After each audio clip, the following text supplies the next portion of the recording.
শীতের সবজি খেতে খেতে এখন আর খেতে ইচ্ছা করতেছে না, তাই ভাবতেছি শীতের সবজি থেকে এখন একটু বিরতি নেই। হ্যালো এভরিওয়ান, আসসালামু আলাইকুম। আশা করি সবাই ভালো আছেন। আজকে রান্না করব কোরাল মাছ। কোরাল মাছটা শুধু ভুনা করব। প্রথমে আমি কোরাল মাছটা ভেজে নিচ্ছি। আমি কোরাল মাছটা ভালো মতো লাল লাল করে ভেজে নিব।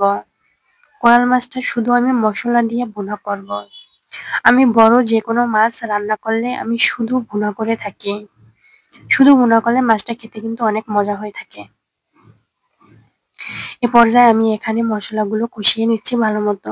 এখানে আমি রান্না করার জন্য আমি নিয়ে নিয়েছিলাম এখানে আমি পরিমাণ মতো তেল। আমি সবসময় পেঁয়াজটা দেখবেন বাটা পেঁয়াজ দিয়ে রান্না করি।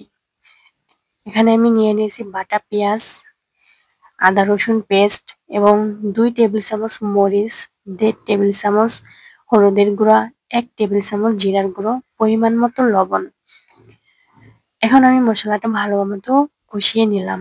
এখন এর ভিতরে আমি মাছটা দিয়ে দিচ্ছি। মাছটা একটু মশলার সাথে ভালো মতো মিশিয়ে নিব।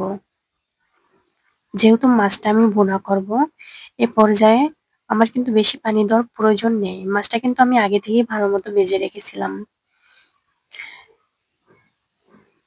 দেখেন আমি মাছটা মশলার সাথে ভালো মতো নেড়ে দিচ্ছি।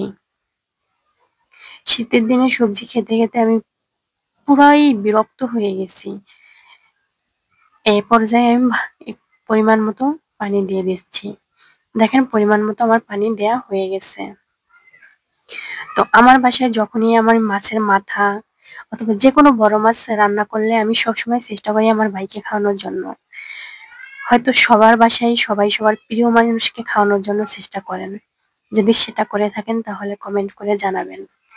শুধু আমার বাসায় না, আমি তো ব্যাচেলর থাকি। আমাদের বাড়িতেও যদি হয়, সেটা আমার আম্মু সবসময় আমাকে অথবা আমার ভাইকে খাওয়ানোর চেষ্টা করে থাকে। তো এ পর্যায়ে আমি ধনেপাতাটা দিয়ে দিলাম। ধনেপাতাটা একটু আগেই দিয়ে দিছি, কারণ এখনকার ধনেপাতাটা কেমন জানি সহজে সিদ্ধ হতে চায় না, এজন্য একটু আমি আগেই দিয়ে দিলাম। দেখেন এ পর্যায়ে কিন্তু আমার মাছটা প্রায় হয়ে গেছে।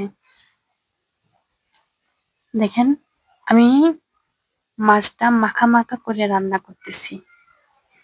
এই পর্যায়ে আমার মাছটা কিন্তু রান্না হয়ে গেছে। আপনাদের যদি আমার রেসিপিটি ভালো লেগে থাকে তাহলে আমার পেজটাতে একটা লাইক, কমেন্ট এবং ফলো করবেন।